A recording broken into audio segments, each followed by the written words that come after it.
because we got Graeme Souness on the line. Graeme, a very good morning. Good morning. Let's kick things off with Manchester City against Real Madrid. It certainly feels to me that Manchester City fans were probably been sitting a little easier had this second leg happened before lockdown. Things have changed a bit since then, not least how good Real Madrid have been since the lockdown. Yeah, they'll be playing with their tails up because of the Liga. And confidence, because everyone's different, but confidence generally gives players such a boost. The problem for them is they're missing the talisman in defence, Ramos. I fancy City. City have their own issues defensively, but I think for Ramos missing for Real Madrid, I think that makes, and giving City a head in the thighs. So I think you got to fancy City there. It feels like a really phenomenal chance for City to get over the line this year, Graeme. They've made no secret about the fact that this is the holy grail for them over the last few years. Yeah, they've won the league. They've won the Premier League. So this is the one that they crave. Me personally, I think it says more about you if you win the Premier League than the Champions League. So, but there right now, this is a number one target because they've never done it. It's the most glamorous cup you can win. So all the attention will be, especially the way the format is now. Yeah, they'll want to win it desperately, but so do Bayern Munich. So does everyone left in it. Bayern Munich say they think they've got a God-given right to do well in this competition. There'll be no pushover. Real Madrid will fall into that category as well. They've won it 13 times, so they think they've got a God-given right as well. But City have a great chance. But it's just, we know that City are vulnerable at times. The problems had at the back still exist. That's not going to change. I worry for them if Aguero is not playing, because I think he is a couple of levels above Jesus that steps in for him. So I think they'll do it, but you just never know with Real Madrid. They're capable of going there and digging in, and they've got their own flair players. Benzema's on fire, so it's a hard one to call. But I'm making for City with the advantage they have. Has there been De Bruyne, of course? Sorry, Graeme. Has there been a common theme over the last few years as to why Manchester City have tended to fall flat in the knockout stages of the Champions League? Well, you can't say they've fallen flat. Last year against Tottenham, they were just so unlucky. The goal that was allowed, Raheem Sterling, that was the goal that was disallowed, and then you got the big, Spanish centre forwards whose goal was allowed to stand, and after a long basic decision by VAR, they decided to give it. So I think City look back and they were unlucky. Again, and the year before, I think they were lucky against Liverpool. So they might feel it's their year. It's not that falling flat, it's just on the night, and it can happen. It can happen. Things don't go for you. The referee makes a mistake. People at VAR make a mistake, which isn't unusual. So, it's just what can happen on any given night. But anyway, when you look at the teams that are in it, there's, come back. I always play the German team. They're so bloody consistent and dogged, and if they can get ahead of you, they can keep you there. Keep you under the heel. So I've got a sneaky feeling for Bayern. They're another team. I haven't won. They'll end up winning their league with a bit to spare. They'll take some stopping as well because they'll be playing with their tails up. Yeah, just on the City thing, Graeme, like you mentioned some of the frailties that they have there. You mentioned defensively, obviously, and they've looked to address some of them already ahead of next season. Obviously, Arsenal found a way to beat City in the Cup not that long ago, and like some pretty, big things that came out of that, obviously putting the squeeze on the ball. You mentioned some of those players like De Bruyne and Gundogan and putting pressure on those, and maybe the same with Silva. Is there something, a team like Madrid who have all the players and all the class in the world to be able to repeat that, is it as simple as a copy and paste job there? Is that the secret? No. You go back a couple of weeks before that, Arsenal played them in the league, tried to play the same way, and got beat convincingly. They just had a good day, and City had maybe a few players that were having an off day, and that can happen in a one-off game. There's no set plan. You can't come up with a set plan and say, this is how we're going to beat City every single time we play them, because every single game is different. The game I saw Arsenal play against them, they tried to take City on at their own game, and they came unstuck, which is a high press, win the ball throughout the field. But on any given day it could work, but you can't say it's going to work every time. So I think, Arsenal had a particularly good day against Chelsea, although Chelsea contributed to their own downfall. City are a team that's filled with some really world-class players. Make no mistake about it. And on any given day, they could be anyone out there, convincingly. I mean, they're that good. It's whether that's going to happen tonight, and if they get through tonight, and the next few games they're going to play. Don't write City out of it, but I think a big thing is for Aguero to be back in the ranks.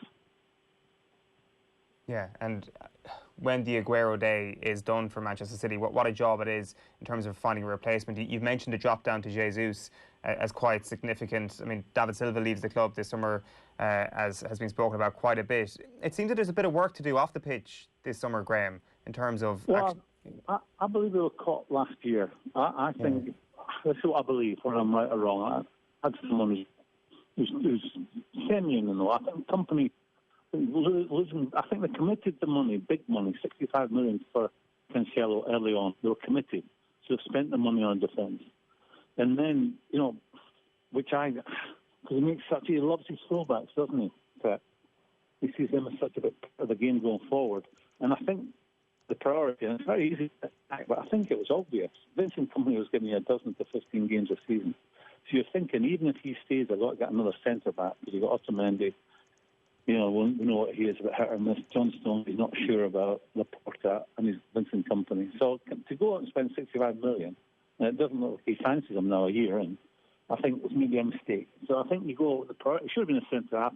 Anyway, he buys him or he commits to him, and then Vincent Kompany says, I'm off. I think that might have caught them by surprise.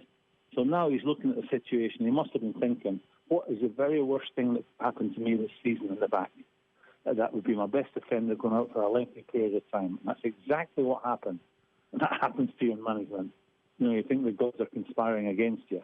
So Laporta goes out for a period of time, and you get the season and a half. They drop Fernandinho back in there. And I think, Rodri might be Fernandinho's class one day. I very much doubt it. But when they took Fernandinho, even at 35, out the middle, they lost something. And yet both at the back, but it wasn't Kompany and Laporte at their best. So I think it's very obvious to look at City and say this is where they had the problems last year. I think they will address it. They've just got a young Spanish centre, I think. I mean, they will address it, but can we drag Liverpool into this? I know it's Champions League, something to talk about. Liverpool are still going to be the team to beat next year. Yeah, we could drag them in all day long at the minute, Greg. There's no debate on that. One of the most interesting things is obviously the battle on the sideline as well, right? And I think two lads who seems they don't have a huge record against each other necessarily as managers, but have an affection toward each other and all that kind of thing. If you were investing in club tomorrow, which one would you go for? I don't know. I think Zinedine, first time round, people saying, it's an easy job because he's got all these players. He had a fantastic record in this competition. Pep's. What can you say about Pep? I mean, he's obviously special as well. But his critics would say, how difficult was it to win the league at Barcelona?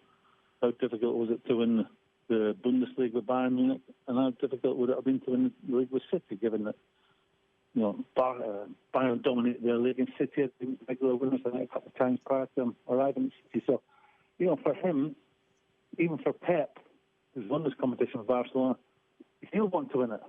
He'll want to get that monkey off his back. Where, people are now suggesting, well, he needs to win it. It won't be easy. It won't be easy for anyone. You've got the best teams in Europe left in the competition with the very best one. That's Liverpool.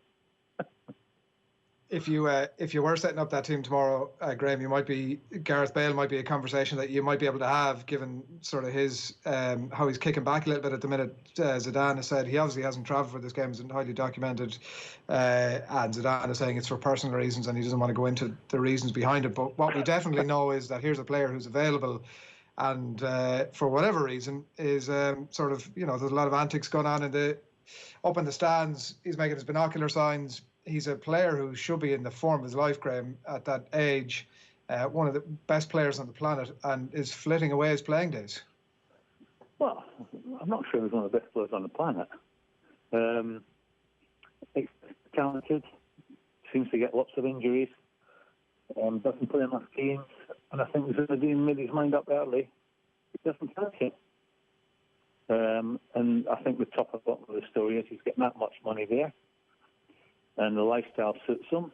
He's prepared to dig his heels in and take the flack, which he must be getting lots of from the supporters, just to stick it out and say, if you want me to go, pay me what's left on my contract, and I'll go. And I would imagine it's simply down to money. And I think it's good, it's happened a fortnight ago. It's been on for months. The best part of a year now. Maybe, is it a year? It must be a year. So he's taking his heels in. He won't pay in if he's going to leave. Real Madrid will say, not a chance. And they're loggerheads over it. It'll be about money. But Zinedine made it plain very, very early on. I think he was in his previous spot because he didn't fancy him. I know that might sound crazy to Real supporters. I think there's something about him that Zinedine, there's obviously something about him Zinedine doesn't like. Yeah. Do you think, Graeme, that there is a way for a professional footballer who is so chilled out and relaxed, like Gareth Bale at the moment, happy to take his paycheck, to actually make it back to an extremely high level? Do you lose something? Do you lose the competitive edge, and is it hard to get it back at that point? Well, he's not the first one to find himself in this situation. I couldn't answer that, because I know that I couldn't do it. I mean, I just want to play. And for him, I think that might tell you a great deal about Gareth Bale, that, and there's something there that Zinedine sees that he doesn't like. There's something maybe in that, at the top and bottom of it, someone's prepared just to sit there, take the money, take the flack from the supporters, and just be happy not to play. When you stop playing, you'll never. This is the standard answer you get from any player who's been a professional footballer. It goes too quickly. It's over in a flash. You get to my, it goes too quickly. I mean, you'd have to go and live it all again, the good and the bad. And he will think that one day, because what we touched on it. This is the best player, hardly the best years of his playing career. This is when he should be at his peak. He's got all the ability in the world, and I don't know. It's not something I could ever.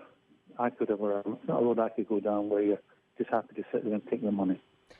Do you think he's going to? Because he is so talented. You think if he could sit down in front, or his agent sits down in front of Zidane, right? What is it you want me to do? Because I want to be here and I want to be in the team. What is it I'm not doing that you're not?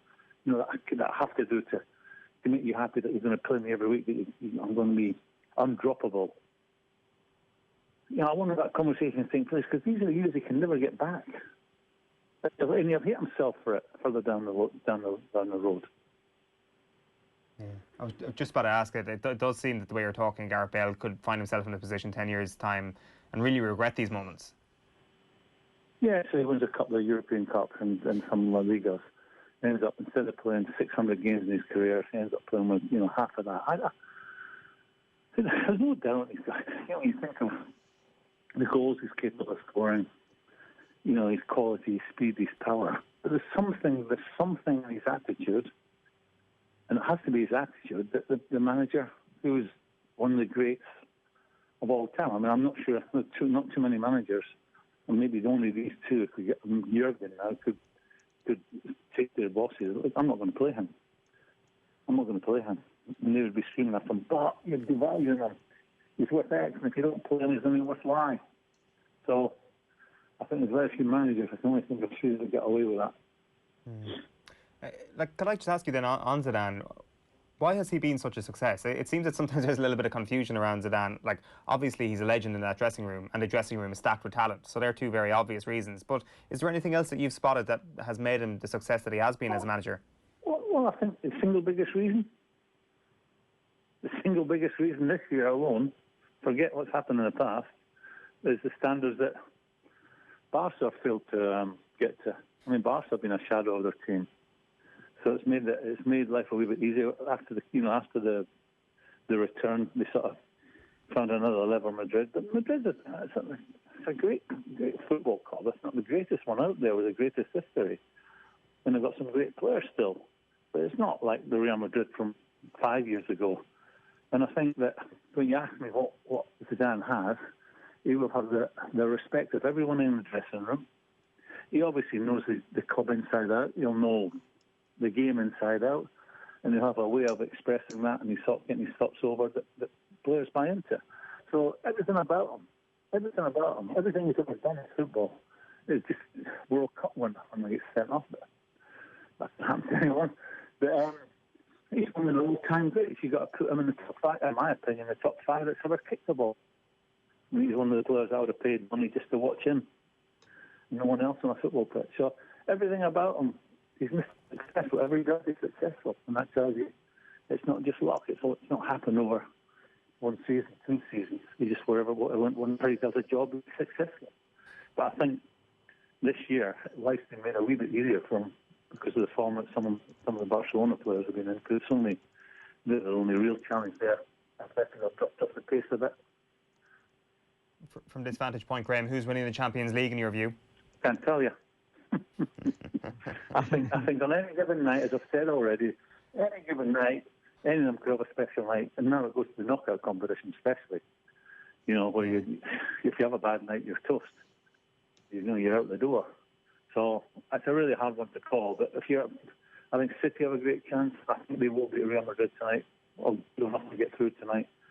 But beyond that, you think of Barcelona, and if they all have a good night, and the little fella they've got as a very good night, then they could be anyone. Take Messi out of it, and you're not giving them a chance for me. Forget it. And then Bayern Munich will be playing with their tails up, for sure. Atletico Madrid, as we saw against Liverpool, can be dogged and determined and frustrate teams to play against. That would nick it. I don't think that's going to happen. I'm going... I think between City, Madrid, I know I'm tipping City to go through. If they didn't, then Real Madrid is a real favourite. But I don't see them getting past tonight because the damage is done in the first game. They have to chase it, and they won't like doing that tonight. And that should suit City, but you can't write them off because of the history in this competition. So I'm long-winded way. Okay, I'll try shorter. City, Madrid, or Bayern Munich. I don't see PSG. I think they'll come up short again.